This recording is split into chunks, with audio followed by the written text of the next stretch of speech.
More than $151 million in CPF funding for Mississippi. West Virginia approves $18 million for broadband projects in the Mountain State. And Starlink cultivates a deal with the Nebraska Farm Bureau. Those stories and more on This Week in the Broadband Universe. Hello, everyone, and welcome. I'm Craig Corbin. West Virginia Governor Jim Justice this week announcing approval of more than $18 million in grant funding for broadband improvement projects statewide, part of a plan to invest over $1 billion in state and federal funds to make connectivity available to more than 200,000 West Virginia homes and businesses. The state's investment of $18.6 million will leverage an additional $19.1 million from other funding sources. Among the grant recipients, Digital Connections, doing business as Prodigy, they'll receive $4.3 million in funding for the expansion of broadband connectivity in Preston and Monongalia counties. The state of Mississippi has been approved by the U.S. Treasury for $151 million in CPF funding. That represents 93% of the state's entire capital projects fund allotment and will go toward the Broadband Expansion and Accessibility of Mississippi, or BEAM, competitive grant program.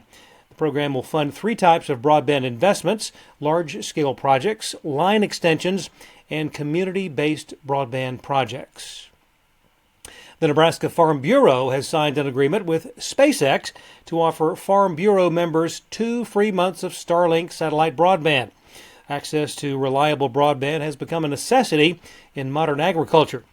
ADFB members who sign up for Starlink service will receive a self-installation kit along with credit for the first 2 months of service. And while Starlink speeds do not come close to matching fiber broadband, they are an improvement over other options currently available in many rural areas.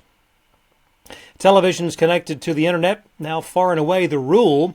Research from LRG showing that 88% of U.S. television households have at least one internet-connected TV device. That's double the percentage from a decade ago.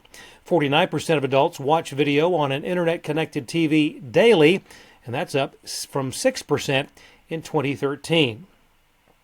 Well, can anything slow down the explosive growth of artificial intelligence? Perhaps a shortage of GPUs or graphics chips. U.S.-based NVIDIA, that makes virtually all GPUs, has been unable to keep up with the surge in demand, and that has created a secondary market with outrageous prices. Amazon-owned streaming video platform Twitch has signed a multi-year partnership with WWE, the World Wrestling Entertainment. The agreement bringing back both the official WWE channel and WWE Superstar channels, featuring live exclusive content. The WWE's subscription streaming service, WWE Network, back in 2021 became exclusive to NBC Universal's Peacock streaming platform. That long-term license deal reportedly worth $1 billion.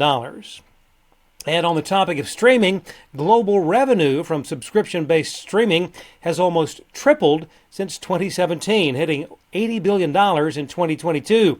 This year, that number is expected to exceed $95 billion. According to Statista Market Insights, the number of people using subscription-based streaming services will surpass 1.1 billion by the end of this year. Top 3 markets worldwide: the United States, China, and the United Kingdom. Thanks for watching. We'll see you next time on This Week in the Broadband Universe.